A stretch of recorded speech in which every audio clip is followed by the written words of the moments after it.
Salut tout le monde. Comme vous le savez, une semaine sur deux, j'ai décidé de faire une vidéo sur un thème assez précis tel que la mode, le maquillage. Et la deuxième semaine, ça serait une vidéo un peu con et humoristique sur un thème de la vie de tous les jours, de ce qui peut m'inspirer dans tout et n'importe quoi. Et donc le sujet de cette semaine, je vais vous parler de protubérances assez sacrées chez les femmes, j'ai nommé les seins. Franchement, je sais pas ce qu'il y a de drôle à parler nichons. Eh ben, ce qui est drôle, c'est que dans notre civilisation, les nichons ont toujours passionné, que ce soit dans les médias, dans la publicité, dans la vie quotidienne, dans l'intimité. Donc pourquoi pas sur YouTube? Ouais, je suis pas convaincue. C'est un peu tabou, non? Mais non, très cher. Si c'était tabou, pourquoi est-ce qu'on lui donnerait tous ces surnoms débiles? Boobs, nichon, lolo, ins, Robert, Niba. On arrête. Sous forme de poire ou d'orange, le sein est sujet de discorde chez de nombreuses femmes. Ah, les miens sont vraiment trop petits. Si je pouvais en avoir des plus gros? Les miennes sont de taille moyenne. Un tout petit peu plus gros et ça serait parfait. Moi j'ai des seins énormes et je préférais qu'ils soient légèrement plus petits.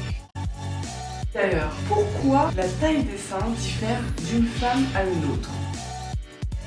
Premier facteur de la taille des seins, la glande mammaire. Le sein est constitué de plusieurs couches, le muscle, le tissu adipeux et la glande mammaire qui est la base de la structure du sein. La glande mammaire pousse plus ou moins vite à l'adolescence et également diffère de taille en fonction des femmes. Deuxième facteur génétique. Si vous avez votre maman qui a des gros nibards, vous êtes susceptible d'en avoir des gros également. Vous pouvez apercevoir la petite carte du monde des nibards et vous apercevrez que, en fonction des régions, les femmes ont plus ou moins des gros lolos. Vous pouvez voir d'ailleurs que dans le nord, c'est là où ils battent tous les records, notamment avec la Russie, où une grande majorité des femmes portent un bonnet thé quand même, hein, c'est pas anodin. Et quand vous allez en Chine, les seins ont diminué de 2 bonnets. D'un côté, quand vous regardez la taille que fait une russe et la taille que fait une chinoise, on constate que c'est forcément proportionnel. Troisième facteur qui fait que vous ayez des gros nichons ou pas, la graisse. Comme je disais, le sein a plusieurs couches, dont la glande mammaire, mais en grande partie composée de tissus adipeux. Plus vous êtes addict au gâteau et au chocolat, et plus vous aurez des gros lolos. Ah non, no way. Je préfère faire de la chirurgie esthétique et avoir des seins comme ça. En revanche, pour celles qui veulent avoir de très gros lolos, je ne pense pas que vous réussirez à atteindre le record du monde détenu par Annie Hawkins Turner. Salut. Qui fait 177 cm de tour, de poitrine, 109 de large. Et si ce soutien-gorge existait, elle ferait un bonnet V. Du coup, elle porte le sein nu. Qu'est-ce que ça doit lui faire mal au dos, la pauvre? Paraît-il que c'est la première chose que regarde un homme chez une femme. Vous venez postuler chez nous pour assistante de direction. C'est exact. Je crois que je vais l'embaucher.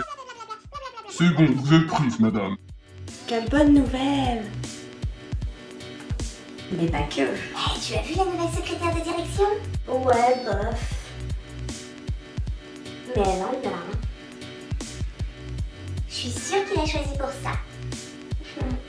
La question qu'on me pose souvent est de savoir si les hommes préfèrent les femmes aux gros seins. Apparemment c'est très mitigé. Certains hommes aiment les petits seins, d'autres des gros. Et d'ailleurs, d'après une certaine étude, les hommes qui aiment les petits seins sont des hommes stables, l'homme à marier, entre guillemets. A contrario, les hommes qui aiment les gros lolos sont des hommes qui ont des problèmes financiers et qui sont des gros machos.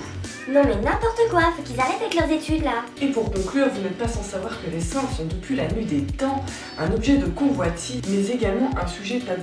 Regardez par exemple les Miss France qui se sont faites défoncer par la mère de Fontenay à l'époque, quand elle était encore là, lorsqu'elles osaient sortir leurs petits mamelons dans des magazines assez olé olé. Puis d'un côté, c'est également un objet de désir, donc il ne faut pas exciter ces petits sauvageons, n'est-ce pas? Bon, et puis vous savez, la société est vraiment trop chelou. Si on dit qu'avoir des gros boobs c'est cool, regardez l'exemple, mais ce n'est pas toujours le cas. Dis-moi, ça fait quoi d'avoir des gros seins? Ça fait mal. Résultat avant. Difficile de faire passer ses seins dans un t-shirt.